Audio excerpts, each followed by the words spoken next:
With 2020 NBA All-Stars activities finished, we've seen one of the best dunk contests in recent times, with Aaron Gordon being robbed for a second time, an absolute travesty by the judges. The only thing he can do is play out of his mind for the remaining 2 months of the regular season. How's it going, guys? My name's Wilson. Some of the breakout players this season includes Brandon Ingram, Devontae Graham, and Bam Adebayo. Ingram and Bam, both 22 years old, became first-time All-Stars and are the future of this league. With the remaining 25 to 30 games left, many young guys will have a chance to step up and perform for bad teams, with franchises trying to figure out their future pieces. Here are 5 players who I predict will break out after the All-Star break. Miles Bridges of the Charlotte Hornets, who was absolutely impressive in the Rising Stars Challenge, tweeted at halftime after trailing in the game. The 21-year-old confidently responded, dropped 26-5, and drew down one of the nastiest self-alley-oop lobs we have ever seen. Reminiscent of Vince Carter in the 2005 All-Star game, the second-year small forward doesn't get much attention, being in a small market, but has improved his game tremendously all season. Went from averaging 7.5 points, 4 rebounds to 13 points, 5.5 rebounds. Starting at the 3, the Hornets aren't as bad as people think. The soon-to-be 22-year-old has been playing the best ball over the last 8 games, putting up averages of 19.6 points, 6.5 rebounds, almost a steal and a block on 47% shooting. Despite his team struggles, Bridges has been a huge improvement from not making all-rookie first or second team a season ago, showing his ability to blow by defenders, muscles his way inside, plays above the rim. His biggest struggles remains being inconsistent, has gotten better over the last couple weeks, as well as his defense, which has been the biggest letdown given his physical 230 plus pound frame.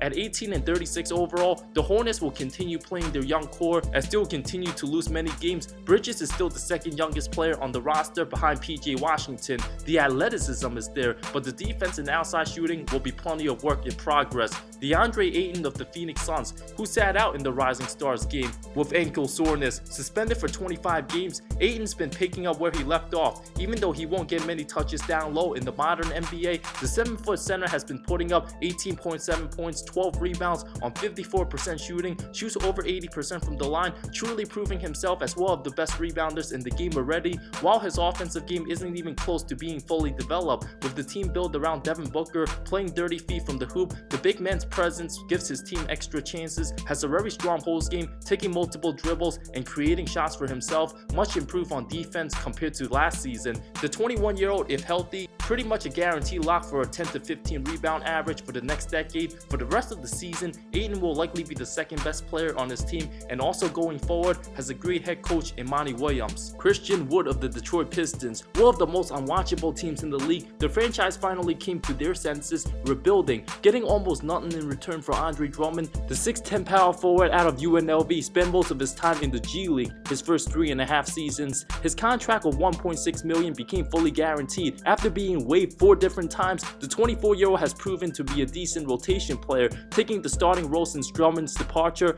Wood's been putting up 18.4 points, 8.6 rebounds on 54% shooting his last 7 games before the All-Star break. His averages of 11 and 6 this season will continue to go up on his way to a multi-year deal, a long-term priority. With the franchise having a ton of cap space in the next few seasons, it was an absolute travesty when Detroit decided to pay big bucks to Ben Gordon and Charlie Villanueva back in 2009. Hopefully they won't make mistakes like that in the upcoming free agency. Woods is a solid energy guy who does it all, whether it's blocking shots, grabbing rebounds, can finish inside and shoot the 3. Being way more involved without Drummond could become one of the best bargains in the next couple years. Malik Beasley of the Minnesota Timberwolves, on a team where he started at the 2 in replacement of Andrew Wiggins, the 6'4 shooting guard never got a chance to play big minutes with Denver, and already looking like a way better fit with KAT. Despite playing only 3 games with the Timberwolves so far, posting numbers of 22 points, 6.7 rebounds in 33 games, a terrific sign after coming off averaging 8.9 points and 7.9 points his last year and a half with Denver. Will likely go down as one of the most underrated additions at the deadline, part of that 4-team 12-player deal involving Robert Covington, making a strong impression from the jump. 23 points his first game with his new team after playing with his former team 4 days before, hitting 7 threes in one game, keeps Wolves fans optimistic for now.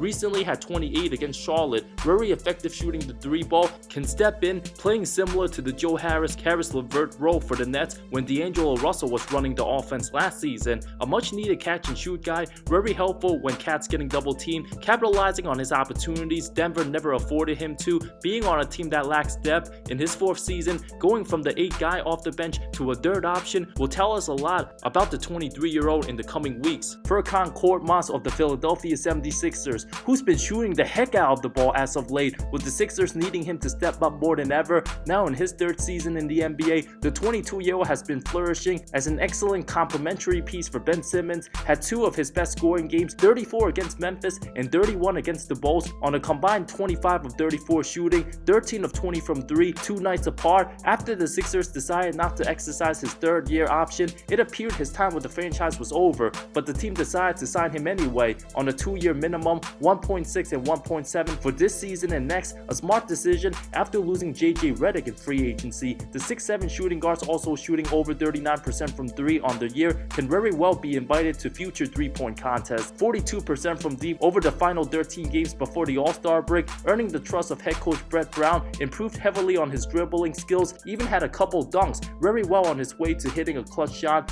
in big moments sooner than later. His name will continue to be heard in the coming weeks for one of the most disappointing teams in the league. Korkmaz is as confident as ever before and will make teams pay when he gets to his sweet spots. Honorable mentions includes Marquise Chris, Matisse Thybulle, and Kevin Huerter. Chris was recently waived by the Warriors, but the franchise decided to give him another chance, a 2-year deal converting the 2-way contract, making it fully guaranteed, earning $600K this season and $1.8 mil the next, after a disastrous start to his career with the dysfunctional Suns, known for getting into fights with other players in the past. His last 11 games of averaging 14 points, almost 7 rebounds, 1.5 blocks on 63% shooting is a great sign for the Warriors, providing strong leadership, veterans guiding him to the right direction. He could be a good trade asset or even start at the 5 next season for a fully healthy team. What a comeback story he would be. While Thybulle's an amazing defensive player already, his stats won't show how effective he is on the court. His impact and presence makes Philly an elite defensive team, leading all rookies in steals and top 3 in blocks, a future all-defensive team caliber player. Him alongside Ben Simmons on the floor at the same time is absolutely frightening for opposing teams, forcing many turnovers. Although his offense isn't as polished, Thybulle's one of the young guys the Sixers will not even think about trading for now. While Kevin Huerter of the Atlanta Hawks, hammered by injuries for the early part of the season, scored in double figures his last 8 games, putting up 16.3 points on 40% shooting from behind the arc since January 30th, can become one of the deadliest 3-point shooters in the league, a bright future for the 21-year-old. Thank you so much for watching this video. Subscribe for more content, more great stuff coming soon. See you next time.